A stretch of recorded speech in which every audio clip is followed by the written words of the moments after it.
رابطه تموم میشه غمناکه، غمشو بخور، نرو تو اینستاگرامش دنبالش نگرد، فکر و خیال بذار کنار، مدیتیشن کن، حضور داشته باش، به زندگیت برس تا جایی که میتونی کاراتو انجام بده. اگه میتونی همچنان نیم ساعت قدم بزن، ورزشتو بکن، مدیتیشنتو بکن. اگه میتونی همچنان یه خورده به خودت دلداری بده، جورنال کن، با خودت حرف بزن.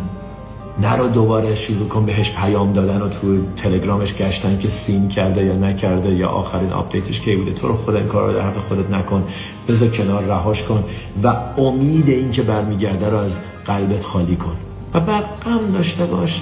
یه هفته، 2 هفته، بسته به شدت و عمق رابطه، 1 ماه غم داشته باش. چون میشه؟ ببین این اون بالا پایین است که نمیخوایم، ما میخوایم این بالا بمونه.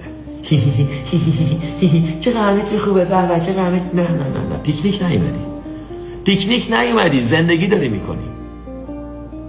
زندگی توش درد هست، زندگی توش غم هست، زندگی ولی توش عذاب نیست. عذابو تو داری ایجاد میکنی. چه جوری؟ با فکر کردنای بیخود که نکنه دیگه نشه، نکنه دیگه کسی نیاد، آخه اونجوری بود، آخه این خیلی خوب بود، برم عکسشو نگاه کنم. این عذابیه که داری ایجادش میکنی با کش دادن بریک اپ.